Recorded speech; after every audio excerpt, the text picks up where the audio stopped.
Terima kasih pemirsa, Anda kembali menyaksikan laporan khusus World Water Forum ke-10. Pemirsa, Presiden Joko Widodo secara resmi membuka konferensi tingkat tinggi World Water Forum ke-10 di Bali International Convention Center Nusa Dua pada Senin 20 Mei 2024. Dalam sambutannya, Presiden menekankan 3 hal utama yang akan terus didorong Indonesia dalam World Water Forum ke-10. Presiden Joko Widodo resmi membuka konferensi tingkat tinggi World Water Forum ke-10 di Bali International Convention Center Nusa Dua pada Senin 20 Mei 2024. Dalam sambutannya, Presiden mengatakan Forum Air Sedunia ke-10 merupakan upaya strategis untuk merevitalisasi aksi nyata dan komitmen bersama dalam mewujudkan manajemen sumber daya air yang terintegrasi. Ada 3 hal utama yang akan didorong Indonesia pada forum ini. Pertama, meningkatkan prinsip solidaritas dan inklusivitas untuk mencapai solusi bersama, utamanya bagi negara-negara pulau kecil dan yang mengalami kelangkaan air.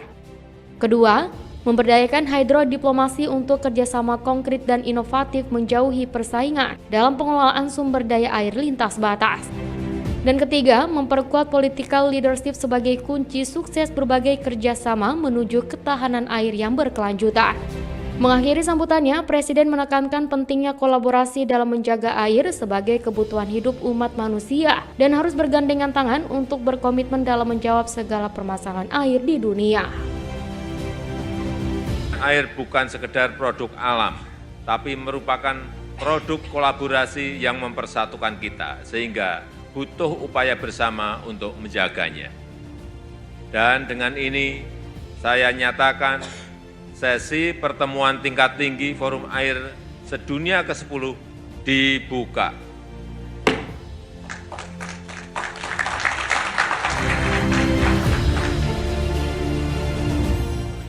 Pemirsa, pertemuan tingkat kepala negara menjadi agenda hari ketiga World Water Forum ke-10. Rangkaian hari ketiga ini dibuka langsung oleh Presiden Joko Widodo. Dalam sambutannya, Presiden menekankan pentingnya pengelolaan air untuk kepentingan kehidupan bersama. Hari ini rangkaian kegiatan Forum Air terbesar sedunia World Water Forum ke-10 resmi dibuka dengan agenda pertemuan tingkat kepala negara di Bali International Convention Center. Rangkaian hari ketiga ini dibuka langsung oleh Presiden Joko Widodo. Dalam sambutannya, Presiden menekankan pentingnya pengelolaan air untuk kepentingan kehidupan bersama. Bahkan Bank Dunia mencatat kekurangan air bisa membuat pertumbuhan ekonomi terhambat hingga 6% pada 2050. Pasalnya dari 70% air yang ada di dunia, hanya 1% yang bisa digunakan untuk air minum dan keperluan sanitasi. Untuk itu, Presiden menegaskan setiap tetes air sangat berharga. Bahkan di tahun 2050, 500 juta petani kecil sebagai penyumbang 80% pangan dunia diprediksi paling rentan mengalami kekeringan. Tanpa air tidak ada makanan, tidak ada perdamaian, tidak ada kehidupan. No water, no life, no growth.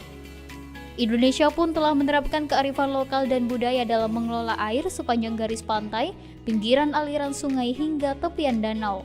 Seperti salah satunya yakni sistem pengairan subak di Bali yang dipraktikkan sejak abad ke-11 yang lalu dan diakui sebagai warisan budaya dunia.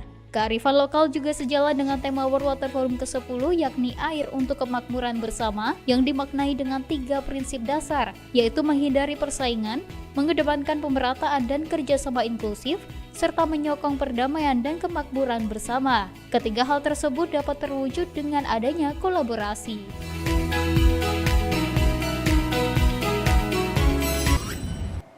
Pemirsa, CEO Tesla Incorporated sekaligus SpaceX Elon Musk dalam pembukaan World Water Forum ke-10 menilai pembangkit listrik tenaga surya dapat menjadi salah satu solusi untuk menyelesaikan krisis air secara global. Melalui proses desalinasi air laut, Elon menjelaskan bahwa PLTS mempunyai potensi sebagai penyumbang energi baru terbarukan yang lebih murah dan efektif untuk menyediakan air bersih. Pemilik sekaligus CEO Tesla Incorporated dan SpaceX, Elon Musk, dalam acara pembukaan World Water Forum ke-10 menilai bahwa pembangkit listrik tenaga surya dapat menjadi salah satu solusi untuk menyelesaikan krisis ketersediaan air global. Meskipun masih memerlukan riset yang mendalam, ia menjelaskan bahwa PLTS mempunyai potensi sebagai penyumbang energi baru terbarukan yang lebih murah serta efektif untuk proses desalinasi air laut guna menyediakan air bersih. Desalinasi merupakan proses menghilangkan kadar garam dari air sehingga air tersebut menjadi air bersih yang dapat dikonsumsi masyarakat. Proses desalinasi sebelumnya dinilai sebagai proses yang membutuhkan energi dan mahal. Namun, pada kenyataannya proses tersebut dapat diterapkan dengan efektif dan murah apabila memanfaatkan energi matahari. With our continuing breakthroughs in the efficiency of desalination, and anyway, I think we've got a great water future ahead of us, and I think a great sustainable energy future ahead of us. Yes. So anyway, hopefully that is. I'm kicking things off on a positive note, but I think with good basis for doing so.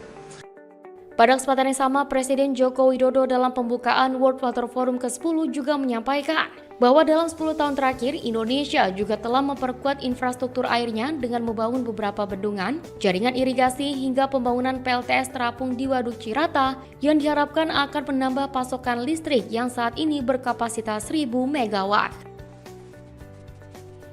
Dalam 10 tahun terakhir, Indonesia telah memperkuat infrastruktur airnya dengan membangun 42 bendungan, 1,18 juta hektar jaringan irigasi,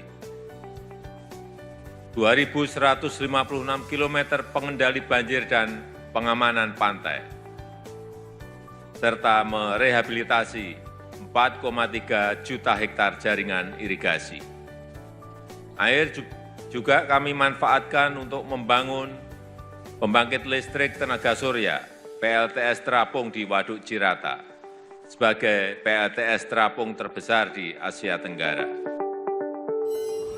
Presiden World Water Council Loic Fortune mendorong seluruh pemangku kebijakan bisa mempengaruhi masyarakat untuk memperbanyak inovasi pendanaan hingga tata kelola air yang lebih baik.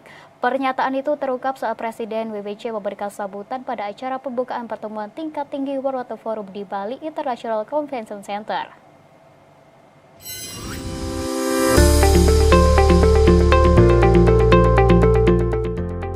Hari ketiga perhelatan World Water Forum ke-10, Presiden World Water Council Louis Functions menyampaikan pidato saat pembukaan sesi opening ceremony dan high level meeting di Bali International Convention Center, Nusa Dua Badung, Bali pada Senin 20 Mei 2024. Louis Functions menjadikan Indonesia sebagai ibu kota perairan dunia dan Bali menjadi pusat air dunia selama gelaran World Water Forum ke-10 pada pekan ini. Water Forum kini diperkuat 148 negara selalu membawa peran sebagai water messenger atau duta air demi mewujudkan keamanan air dan menyelesaikan permasalahan air sedunia. Meski demikian, peran sebagai water messenger saja tidaklah cukup. Functions mendorong seluruh pemangku kebijakan bisa mempengaruhi masyarakat untuk memperbanyak inovasi, pendanaan, hingga tata kelola air yang lebih baik. And my last message concerns governance. Governance should guarantee an equitable responsibility shared between the states, between the basins, and between local authorities. Because time of centralism is over. At international level, please call for water priority based on multilateral cooperation. And it's essential for strengthening the rules of mediation for rivers, lakes, and basins. Through hydro-diplomacy, as I've said, bringing peace to the banks rather than wars to the river. So, you understand my call. You also, all together, could be water warriors. And I believe that in this way, through dialogue and sharing, that the future of water for prosperity and peace will be written. Thank you very much.